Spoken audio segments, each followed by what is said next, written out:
Hey everybody, welcome back to another one. It's the end of the season. It's the last week before insurance basically runs out on these things. So what I've done is put it in the water in the backyard just to give me the ability to use it as much as possible. So what I'm doing basically is after work, I get an hour of daylight still. I spend some time on the river, cast the rod a few times, and then head back home before dark. Just trying to make the best of it. But what I did today is, with the hour and a bit left, decided to troll the fingers here, looking for some big pike maybe, big stuff on, watching the rod bounce. And to kill some time, I figured it'd be a good opportunity to go through the questions and stuff that I've been asked throughout the year. I get asked quite a lot. Most of it's from people I see in real life.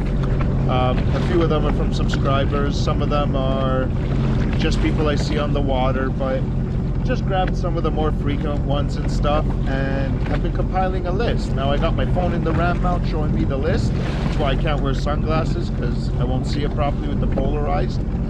And while we troll and wait to see if we could pull something out quickly, go through some of the questions. So I think I'll start with the first ones. They're not in order, but I have a few that are about the Sea-Doo, so I'll try to put a few more about the Sea-Doo, and then we'll talk about fishing, do's and don'ts, and whatever else is in there. So why don't we get started? Sorry, I'm gonna have to keep looking at that rod. First question: if I had to buy a Sea-Doo again, would I? That question's a bit hard to answer, because while when you get all the quirks and everything out of them, it is absolutely fun to have this motor between your legs, to pin it, to fish off a bit, and to go into all the crazy spots me and Forrest go into. Would I personally buy it again? No. Once this one's done, it's done. And that's not because I'm not going to be on the water and stuff. I just have bigger plans. I've always wanted like a 35-foot boat, something with a little pontoon dinghy on the back that allows me to go and just never come back for weeks at a time. So that's something more in the works than buying another Sea-Doo. Next question: am I happy that I picked the 230 instead of the 155? As an adrenaline junkie, yes, just because you can never have enough power. If I were doing this from the beginning, knowing the things I know now, and wasting the gas I already waste, I would have done it on a 300 just to get that last little bit. But if you're somebody that hasn't been on these Sea-Doos, these powerful supercharged Sea-Doos, you jump on the 155, especially say you're coming off a Spark or something, you jump on the 155, slap it into sports mode, you are gonna think that it's a rocket ship. Like, I'm on Forrest's the other day, and yeah, it's not this one, but it's still fun and it's still pretty peppy. So nowadays it's not the 155, it's the 175, I guess, which will be a little more than that. Minus the supercharger of this one, I guarantee you that that engine's not much slower than this when it's fully loaded and beat up at the end of a season. Do I do my own maintenance work? So the real answer is I didn't. I wouldn't touch anything on this. I wouldn't try it to attempt anything, and that was because it was all under warranty. I didn't want to void warranty, have any issues or anyone raising questions. So other than topping up the transducer, which was a headache of itself, no, I haven't done any maintenance work myself or any service work on it. Now, warranty expires right now on me. I'm basically out of warranty now. So I did order all the stuff online, and I am planning on doing a full oil change, winterization, coolant flush, all this stuff myself in the next week or two before it gets too cold.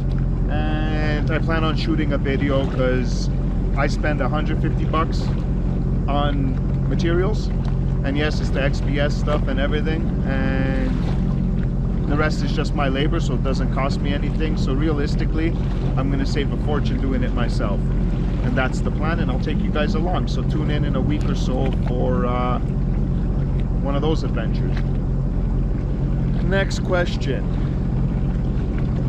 This one I added just because I've been asked it a few times, and I find it extremely funny. Why is Forrest always in front of me on our adventures? believe it or not, it's actually a more reasonable answer than you would think. There's 3 main reasons. I'm gonna let you choose which one is the main one, second and third place. And the reason is because I think that the priority of them changes depending where we are, how long we're going, how far we're going, issues we're having or anything like that. It kind of changes it. But one of the reasons, the main reasons, is because I have the faster unit and I have a really heavy throttle finger. When I get ahead of Mark, if I don't look back, I lose Mark. It has happened a couple times. I think I have it on camera once on Sparrow Lake when we were crossing the Trent. I turned around and he was gone. So it happens a couple times every year. But still, when he's in front of me, I don't lose him that way. Seeing him and knowing he's okay is also reduces some anxiety, knowing that I could see him. When I am in front of him, I find myself staring at my mirror, which is a pain in the butt, but trying to find the right angle to keep him there that I know he's still okay and behind me. In front of me, it's kind of, I could see him, I could react quicker, everything. So that is pretty important to me. The third reason, I'm at 30 feet now. I'm gonna tip of the finger here, so I'm gonna turn around and not that way and go into the next one. And the third reason I try to keep Mark in front of me more is just it's a better shot on camera when you have the Sea-Doo going with it rather than just open. That's my opinion anyways. Some will disagree, but those are the 3 main reasons. Do I recommend dealers servicing or going to your own guy? Again, under warranty, I keep it with the dealer that sold it to me, the dealer that's going to honor my warranty, just to eliminate the problems and the questions and everything like that. I don't think, let me reword how I'm going to say that. Being on the social media and all the Facebook groups and everything, it's very obvious a lot of people have many issues with the service department of these dealerships. A lot of them are causing issues of various types, is all I'm going to say. I do kind of find that to be true, and now that I'm out of warranty, if you have a good mechanic that knows this stuff, has the right tools, why not go to him, save a few bucks, and just get that comfort. The sales department on these dealerships are phenomenal, second to none. But again, you could find the great one, true, honest, transparent one, and best in the best. I can't just label everything under one category. What are my favorite lakes to be on and explore and fish? I don't really know how to answer that question because I wouldn't say I have a favorite. There's a lot of variables. I just like being out on the water, so I often check the radar and the weather and try to find where I'm going to get the best weather. The wind conditions dictate where I will go, where I won't go. Population, crowds, humans. For instance, I'm on Simcoe right now. It's end of the season. There's 1, 2, 3, 4 boats out on this whole massive lake, where 2 months ago, within 100 yards of me, there was 400. And even right now, with a 15-kilometer wind from the south, it's barely moving out here this close to shore. In the summer, with all the wake, it's hard to fish or be out here. It's hard to cross the lake. So I really avoid Lake Simcoe. In the summer months, that's why you see a lot of my videos end up deep up north in Crown Land and stuff. I just rather get away from the crowds, enjoy the outdoors. But again, now it's the end of the season. Just to get out on the water, I have absolutely no problem being on Simcoe. Do I find Sea-Doos reliable? Okay, when I bought this thing, there was several issues. Well, one of them was just an inventory. I bought something and parts were missing, back order, so I had to wait, couldn't use my speakers and the Garmin at the same time. Those aren't really issues. When I sucked up rocks and stuff on my very first trip almost, yeah, that sucked, but I was only down for a day or two. Not a big deal. When I blew my engine, that sucked. That was months. Pain in the butt. At that point, with the transducer constantly leaking, the engine going, all these vibrations, everything, I was at a point where I hit weeds. Damn it, I'm gonna have to reset. But anyways, I was at a point where I thought these things were the most unreliable things ever. Nothing but problems. Granted, I do run them pretty rough, rougher than most people. I also put on more hours than the majority of people, so I would see an acceleration of issues. However, the engine was changed on this 175 hours ago, and I am running issue-free, pinning it. I know I need an oil change desperately right now. I probably scored up my wear ring and stuff with all those times we jammed up. I've noticed a loss in my top speed, but overall, I think they're pretty reliable, especially if you take good care of them. Alright guys, we switched to some smaller stuff here, just so I could go back towards the shallows, over the weeds, try to pull something up out of them. Plus this way you get a better angle without the sun right in the camera. Next question. Do I enjoy fishing off of a boat or a Sea-Doo more, and where do I catch more fish? It depends what type of fishing I'm trying to do, really. The Sea-Doo gets me to more places, squeezes me into better places, and a lot quicker. So yes, it has benefits. However, on a boat, I have the ability to bring more tackle. I have the ability to move, stretch my legs, walk around. Obviously, it depends what boat you have, but you generally have more room to move around. So they both have their perks. Which one I catch more fish at? I'm gonna say the Sea-Doo because I use it more, but that's not a full encompassing statement, because I used to take fishing a lot more seriously, focus on finding that fish and making sure I'm in the right spots, treating it a lot more seriously. Nowadays, I just enjoy being out here. I enjoy bringing people out to fish more than I enjoy fishing myself, but it's still always going to be fun to fish and catch. It's just a lot more relaxed nowadays. Before, something like headphones on my ears, that was a major no-no. I need to be full focused on the game. And back then, that was on boats, so yeah, I pulled out bigger, better fish on boats, but it's because of the way I was fishing. If you went back into Catch Me Outdoors Instagram and went back 3 title changes in a couple years and looked at the uploads there, you'll see the fish I was catching and posting were completely different than Think Nation videos and stuff like that. But again, it's all about the fun, it's all about being out here. Can't argue that, really. What's my favorite lure to use while fishing? I have to, if you watch my videos, you probably know this answer already, but it's the MEPS by far. I could catch any species, anywhere, anytime with it. I find I use a million different other things, and if it's not biting, I switch to the MEPS, and all of a sudden, boom, I have a fish on. So, can't complain there at all. Alright, next question's about fuel consumption and everything like that, maintenance and everything, so I'll try to group it together. Fuel consumption on this thing really depends on you and how you run.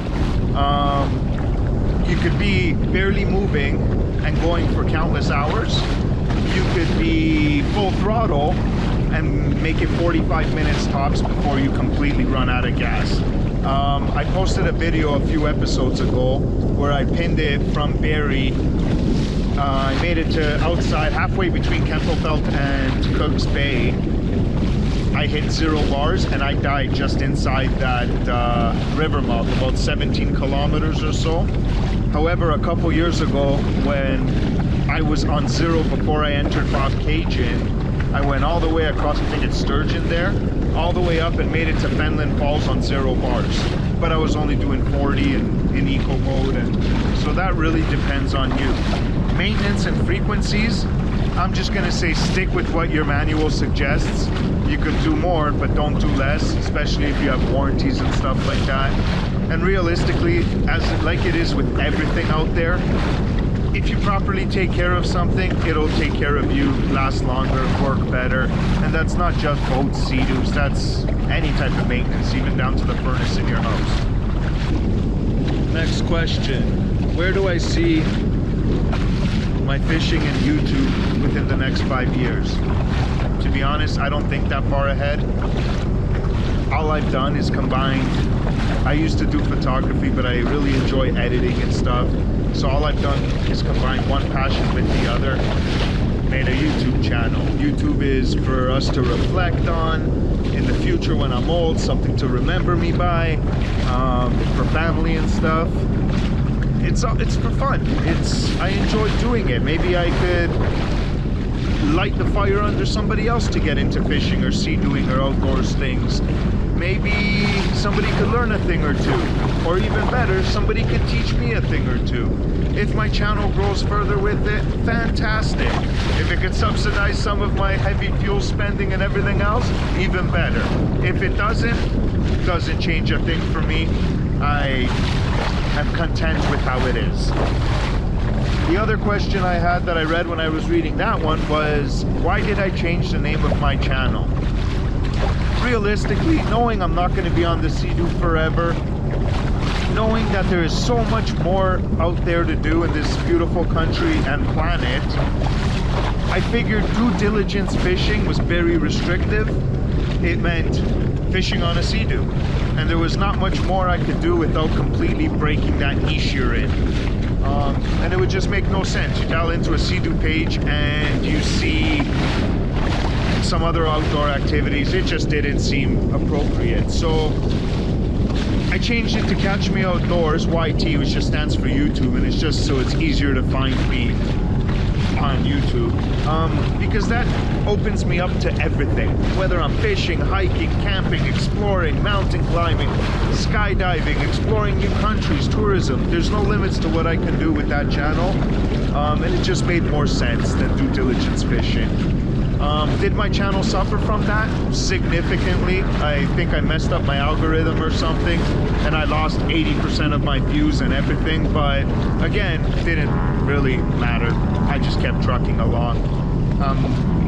I think just past 1,000 subs now. Could monetize if I wanted to. Thank you all for bringing me here. I really appreciate it. Love talking to people out here and everything, but it is what it is. Let's just keep it going, keep it growing, and it goes where it goes. And if not, one day I decide to stop, I stop. But we have the memories, like I said earlier. I have also been asked about my cooler and whether I did the recall on it. My cooler is not around any children. I put my stuff away when I'm done with it. Nobody's getting in that thing. Plus it is so full at all times. Like right now, if you opened it, it is full to the brim of lures. So no, I did not bring it in for the recall. I actually don't like that latch too much. So I left it as is. People ask me if I'm worried about my rods falling off and losing the cooler and stuff. To be honest, I am really shocked at how many people lose their stuff and the fact that it comes off. Sometimes I wonder if it's maybe not clipped in properly, because I mean, this thing has done 3, 4, 5 feet into the air, jumping with it on, everything. I travel with it on when I'm driving it on the trailer, everything. It's never given me an inkling of it's gonna fall off. I check and make sure it's secure, and away I go. So I don't know about that one. Forrest Sound. I'm asked a lot of questions about Forrest Sound. I feel like deferring you to his channel. Check it out. But and the long and short of it, do I know Forrest Sound outside of YouTube and Sea-Dooing? Hell yeah. Me and Forrest Sound predate all of this. I've known Forrest Sound for 12 years. From started in work, became best of friends, and it carries on. That's why we're in so many adventures. Sea-Doos just so happens we have similar hobbies, so it works out in that regard. Love you, Forrest. And for everybody, his name is not Forrest. That's just what I call him. That's what his page channel is. His name's Mark. I know it's come up a few times. Do I feel a difference between how this operates on the water between now and before I put the extension? The answer is hell yes. If those ride plate additions and stuff were a thing, when I built this thing, it was the first year the Fish Pro came out.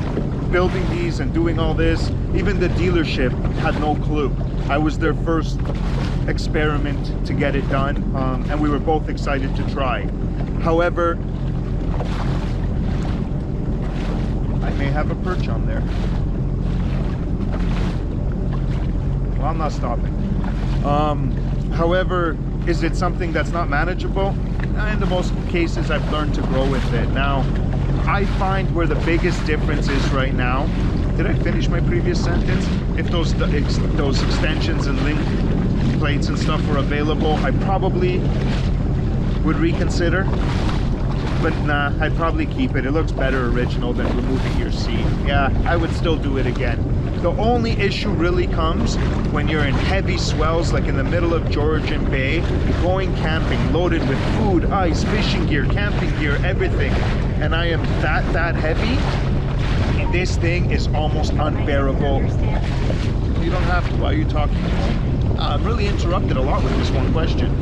When I'm in those deep swells, this thing is almost unbearable because you can't go fast, and just the way it operates, I'm soaked, completely soaked and destroyed. Once I start taking the weight off, if I'm running completely empty, low gas, no caddy, no nothing on the back, and just ripping it, that deck doesn't affect me much. And I think if there is any effect in your performance, you could probably get rid of it by changing your sponsons to like the Riva ones or something, and just get that last little bit of cutting edge technology when you're doing your sharp turns back. You wouldn't even notice a difference. The reason I don't want to put those sponsons on is because I'm not sure what the heck it would do, how much worse I would be off in the heavy swells when I'm fully loaded the way I often am. We take a lot of those trips, some on camera, a lot not, and when we're loaded like that, it is hard for me to operate. The next question I was going to read out was, where do I recommend for camping? Now that is a question that changes depending on what your preferences are. I cannot really answer that question for you. I could say there's different categories of camping. There's glamping, there's provincial parks where you have all your amenities and bathrooms and stores and everything close by, but you also get a million people, busier boat launches, busier lakes, more headaches that way. Then you could go kind of backcountry, semi-backcountry in a provincial parks similar to like Massasauga, which don't have road access and they're a little more remote, a little more away from people. But I can tell you, since COVID kicked in, even that park this year was rammed at all times. All like unbelievably rammed compared to previous years. Then you have, I got him this time, little guy. Then you have other options. You have Franklin Island and stuff like that, or where we go Point de Baril and further up Charles Inlet and to Rio Crown Land, where you barely see people. Now it's harder to get in there, further away from safety, further away from, get out of here, further away from any help if something went wrong. But realistically, it all depends, up to you, right? Because yeah, you're further away, but you also have little lakes to yourself, and sometimes we don't see people for 2-3 days. There is Crown Land that's a little bit more known and popular, stuff like Franklin Island, where it's Crown Land, there's no pads, nothing, you are in nature, but it's well known and there's a lot of people doing the same thing you are over there. So that preference is really up to you. If time allows, I prefer to get as far away into the remote as humanly possible. Next question, why do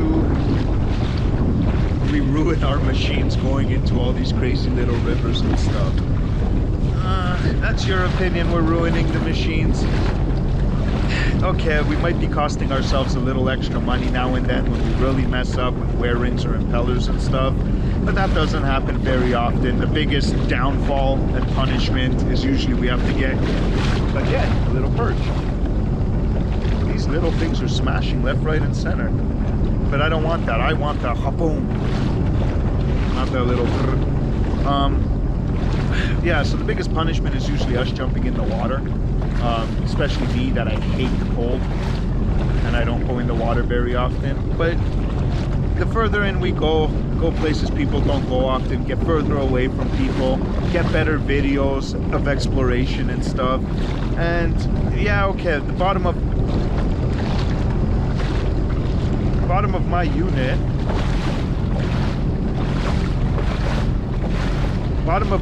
oh, did he fall off? Bottom of my unit is scratched. It is scratched to crap. It is beat up, while others is absolutely pristine and spotless. But you know what? At the end of the day, those are like, you know when you put stickers all over a van and you have a million stickers and they're like, I've been to Idaho, I've been to Mount Washington.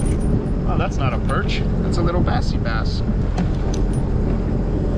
And I've been to Mount Washington, I've been to Mount Rushmore, wherever it is, right? Carefully, bass. Is that okay? To me, those are battle scars. That shows it's been through its adventures and travels. Realistically, if it really got to the point I needed to do something, they could be repaired for a price. I just don't bother with it. I like the scratches there. It just shows where I've been and what I've done. So, nothing to complain about from my end. Yes, I get called an idiot a lot for those trips. I get told, give them my money, I'm wasting it. But to each their own, I'm not wasting it. Most people do what, 20 to 30 hours a year on my Sea-Doo, where in 2021 I bought my machine I got it at the end of June in 2019. I also lost it for 4 months of the season last year with the engine and everything going right in the high time of the season, and I'm still sitting at 286 hours right now. So that is when the engine's on. If you think about most days, I spend a few minutes running the engine and then I'm sitting on this thing all day fishing with it off. I even have the oar and stuff, and I do a lot of drift fishing. This thing is probably double that. Like, this seat probably has 600 hours on it, and the engine is just about at 300. So this machine has done what it's needed to, been on its adventures, and is allowed to have a few battle scars on it. Alright, next question. Stupid screensaver again. Have I done any upgrades to my machine? Well, I'm assuming those are performance upgrades you're talking about. I didn't do any performance upgrades because it was under warranty, didn't want to void warranty. I'm also not on this just to get top speed. I do more fishing than I ever do ripping around. I probably only go without fishing gear once or twice a year for half an hour. So in terms of performance upgrades, no. I know I've been asked about the SCOM several times, but I don't need the speed control override. That's only for the 300s. I don't hit that speed, I believe, for it to lock me out. Now, if I'm mistaken, correct me, but it just wasn't something I looked into too much. As for other upgrades, yeah, so I added the Fish Pro extension, back extension, which was a good move, I guess.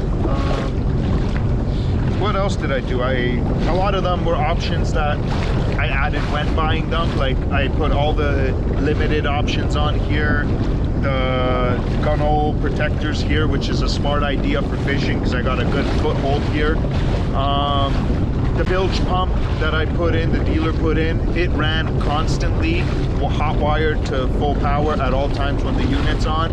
I didn't like that, especially when I'm just sitting there for hours. I don't want to listen to that. So I had them wire in a switch. Obviously, I added the Garmin RAM mount for my phone, so I have it visible at all times. Another little one. Fish Central. So those are like the main ones I did. And I did put the BRP speakers here. However, if I had to do, that is the one thing I would not do if I had to do it again. I don't like disturbing everybody out here. Sea-Doos already have a bad reputation, so if I'm out here and blasting by fishermen with my radio, I just think that's very rude. And I don't like doing that. So I find I use the speakers most of the time. Plus when I'm fishing, I'm not going to be cranking music. So that would be the one thing that is, it's being a guy that used to do car audio and installations and stuff religiously on the side. I've done some crazy custom stuff in my own vehicles and everything. The price for this is not worth the money for sure. 800 bucks or whatever. If you could buy just the molding and do the rest yourself, that's the way to go. Put in a secondary amp and switch it up or whatever. I never actually check what's in here. I just don't use it. It just sits there. Do we run these things at night? Not specifically. I do have the navigation lights on it, and I do have a high-powered LED light that I could use if needed to. We do get caught out here at night or start the day early in the dark still, but it's not something we do regularly. The worst thing you can do is smack something you didn't see. You're gonna have a pretty shitty day out here. I do have the navigation lights that I put on. I clip on when I'm going camping and stuff, just in case, to remain legal. In Ontario, as long as I follow all the rules, I am okay to be out there at night. While I know many other states and stuff south of me, PWCs at night is a no-no. So first and foremost, make sure you know the regulations near you. But I just don't find it the safest. There's no point. It's like when I run through that thick fog, I usually not too often try to keep going through it, just because wait for it to clear up better than hitting a rock you didn't see anywhere.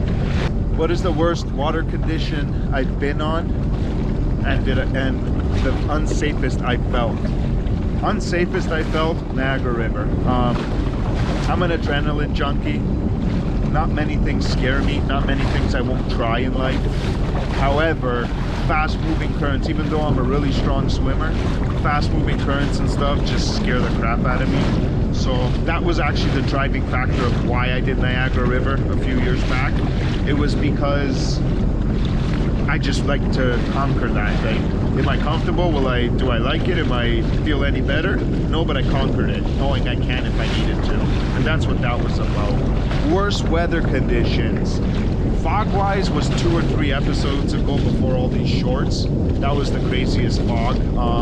Just because I was near land and rocks. I've been in thicker fog, but in the middle of the open where I'm running at 50, 60K in 200 feet of water and just following my chart plotter. So that fog-wise, it was a couple weeks ago. Worst swells biggest swells I've been in were on Lake Ontario, I think. They were like 8-foot swells. I lost the city skyline going into them. But they were so big, I didn't find it scary. I actually found it pretty cool and exciting. Now, really strong wind coming towards the Humber River shoreline. That was some sketchy water. But that was, again, I was fully loaded with the second person on the back, and it was just hard to drive anyways. That was pretty crazy. Worst weather condition was when me and Forrest got stuck at Franklin Island and we couldn't get out because we had to come through this narrow little rock opening, and the waves were so strong that we would have killed ourselves, so we had to spend an extra night. Other than that, heaviest rain, I mean, I remember crossing, when we were doing the trend, we crossed, I think it's in the video, Lake Cameron, and that rain was like torrential downpour, and we were going top speed when it started, and it felt like I was being slapped in the face, like stung by bees. It hurt, that rain. But again, it was middle of summer, smoking hot outside. It was a fun experience. It wasn't a complaint or anything. I'd say scariest moment I've had on the Sea-Doo is, there's 2 of them. Just overall, what would have been when my engine blew in the middle of the water and by myself, nobody on the lake, and I wouldn't start. I was like, uh-oh, what am I gonna do now? But I also knew in the back of my head I have things like sea tow and everything else I could call to get off of here. Worst case scenario, call somebody else to tow me in on their boat. But there was options. Scariest moment, I would say for me, it was scary, but it wasn't that scary. It was just different. It was a learning experience. It was actually half a kilometer that way from me right now. We were out here flying these things jumping them, trying to see how much air we can get in some pretty heavy wind. And then we were finished. All went well. Got some good shots. At which point we started heading back towards the river, and I was going diagonally across the waves, hitting me on the side, and I hit a big swell, soaking wet, even my gloves, that I lost grip, and I actually did a full head over heels roll and landed off the machine in the water. Luckily the key was connected. That's very important to do, and I'm living proof. And also lucky my life jacket was on. And because by the time I came back above water and got my bearings and realized what happened, my Sea-Doo was floating away so fast. It was a shitty time of year, not a single boat on the lake except me, and I am swimming full power, barely able to catch my Sea-Doo. It took a couple minutes. I caught up to it. Luckily, I'm a good swimmer. Luckily, I didn't have to think about staying afloat. I just let my life jacket do that for me as I paddled for dear life. And when I caught my Sea-Doo and grabbed it, I didn't even have the strength to pull myself back up. I was so discombobulated from everything that just happened. Broke a camera on that fall, lost a pair of these goggles, and learned a lesson. I've taken the waters a lot differently. I still mess around and have fun, but it's a little more coordinated now, especially not when I'm alone out here. Guys, there's a ton of questions here, and I don't even know how long this video is right now. I've stopped the motor at the first buoys here just outside the river so I could cast a few times. Oh, sorry fish. I didn't even realize I was trolling you. My bad. I'm so sorry. I'm sorry, buddy. Good? Yeah, you're good. Yeah, I don't even know how long this video is, so there's a bunch of questions. How old am I? Too old if you ask me, but too young. Not too young, but still young at heart. Still in my 30s, leave it at that. I'm counting the days, damn it. How old was I when I started fishing? I don't even have a clue, but I do have a picture of me as a little wee boy with my old man fishing. So I've been fishing my whole life. I think I did more bass fishing and stuff as a kid, but thanks, old man. It's all because of you. You got me into this expensive ass hobby. What other questions was I asked? I don't want to turn my screensaver on. Quickly, before I cancel this video, run out this video. I don't know. Without looking, I don't know. So what I'm gonna do is I'm just gonna cast here for a few minutes while I close out the day. Have a nice fun rip with the sunset back up the river and call it that. Now I have something to edit rather than the shorts I put up on YouTube a week ago. And go from there. If there are any questions I've missed or questions you want answered, never hesitate to DM me or even just drop comments. Answer them. Maybe it answers somebody else's question that are too shy to ask. I love answering questions and stuff like that. It's just fun. Good way to be social and build community around this sport. Turn people onto it and get rid of some of the negativity around it sometimes. Yes, some sea-doers are morons, but that goes with anything in life. So again, thank you everybody for bringing this channel up to over 1,000 subs. Let's keep growing it. Let's keep talking. See you out on the water, and we'll go from there. So as always, appreciate it all. Be safe, and we'll see you soon. Peace.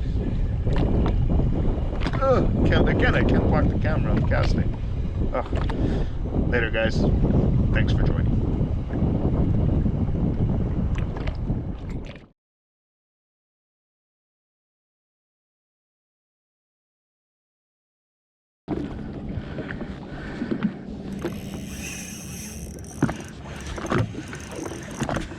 I think we got ourselves a fish here, boys and girls.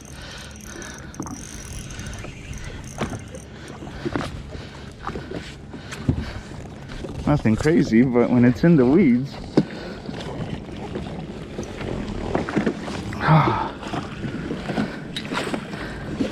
little fatty, you've been well fed lately, haven't you? Oh, relax, buddy. You just make it worse when you do that.